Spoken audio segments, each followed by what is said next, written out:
Assalamualaikum warahmatullahi wabarakatuh. Perkenalkan, saya Titin, mahasiswa KKN PPM UGM 2020. Semoga semua dalam keadaan sehat ya, terutama di masa pandemi begini. Jangan lupa lindungi diri, keluarga, serta semua dengan tetap berada di rumah. Dan apabila terpaksa harus keluar rumah, jangan lupa untuk tetap menjaga jarak dan gunakan masker atau alat perlindungan diri. Kemudian jangan lupa juga cuci tangan setelah melakukan kegiatan. Karena sebentar lagi hari perayaan Idul Adha, di sini saya mau jelasin dikit nih tentang bagaimana melakukan kegiatan kurban di saat pandemi begini. Mbaknya, Ya, gimana Mas? Ada yang bisa saya bantu? memang boleh ya.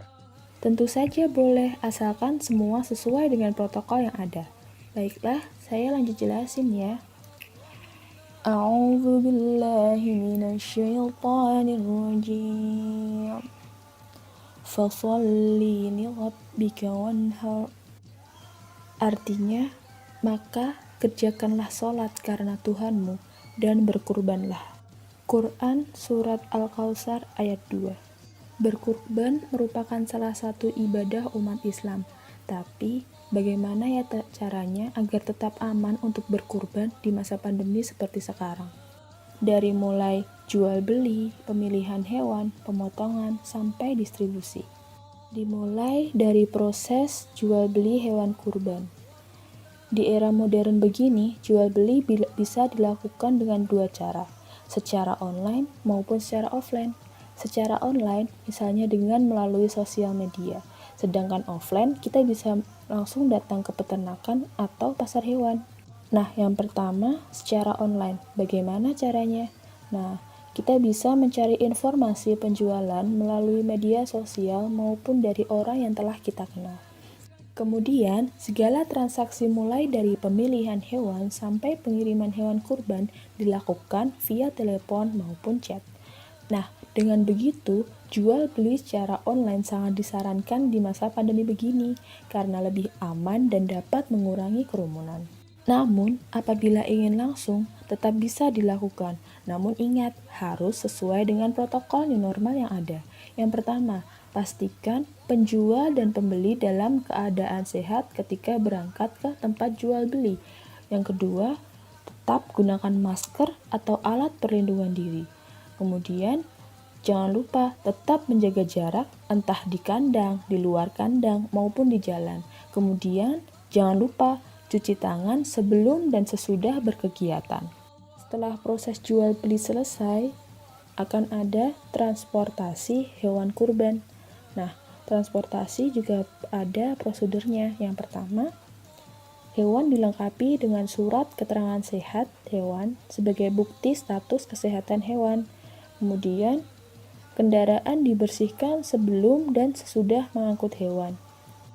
Nah, selanjutnya saya akan menjelaskan prinsip kurban di era new normal sesuai dengan peraturan Menteri Pertanian nomor 114 garis miring Permentan garis miring PD 410 garis miring 9 garis miring 2014 dan juga peraturan penanganan protokol pandemi COVID-19 sesuai dengan surat edaran Direktorat Jenderal Peternakan dan Kesejahteraan Hewan nomor 008 garis miring SE garis miring PK 320 garis miring F garis miring 06 garis miring 2020. Yang pertama, masyarakat dihimbau untuk membatasi jumlah petugas pada saat proses penyembelihan hingga distribusi daging kurban. Kemudian, direkomendasikan untuk tidak memaksakan pelaksanaan proses penyembelihan hanya pada tanggal 10 Zulhijjah. Penyembelihan dapat dilanjutkan pada hari tasyrik 11, 12, dan 13 Zulhijjah.